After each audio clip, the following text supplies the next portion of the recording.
NDA కూటమి పక్ష నేతగా నరేంద్ర మోదీ ఏకగ్రీవంగా ఎన్నికయ్యారు. 2024 పార్లమెంటు ఎన్నికల్లో ఎన్డీఏ కూటమి 292 స్థానాల్లో విజయం సాధించి ప్రభుత్వ ఏర్పాటు దిశగా ముందుకు సాగుతోంది. ఈ క్రమంలో పార్లమెంటులోని పాత భవన్లో ఎన్డీఏ పార్లమెంటరీ పక్ష సమావేశం నిర్వహించారు. ఈ సమావేశానికి బీజేపీతో పాటు టీడీపీ, జేడీయూ, లోక్ జనశక్తి, జనసేన పార్టీతో పాటు ఎన్డీఏ భాగస్వామ్య పక్ష పార్టీల ఎంపీలందరూ హాజరయ్యారు.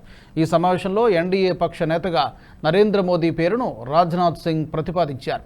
రాజ్నాథ్ సింగ్ ప్రతిపాదనకు ఎన్డీఏ భాగస్వామ్య పక్షాలన్నీ ఏకగ్రీవంగా ఆమోదం తెలిపాయి. దీంతో మూడోసారి ఏకగ్రీవంగా నరేంద్ర మోదీ ప్రధాని అభ్యర్థిగా ఎన్నికయ్యారు.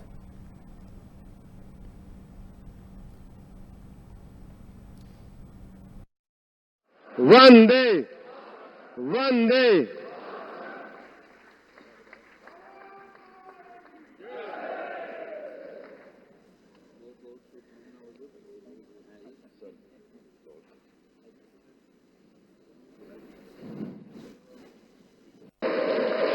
मैं एनडीए के वरिष्ठ नेताओं से कहूंगा कि वो सामने मंच पे बाहर आकर के माननीय मोदी जी का स्वागत करें। सब लोग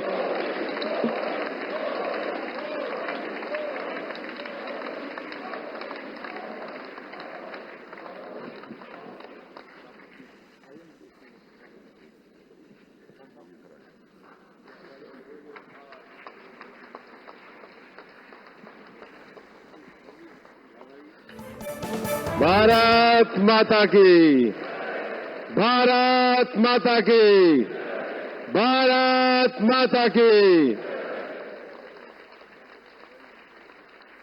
वंदे वंदे वंदे।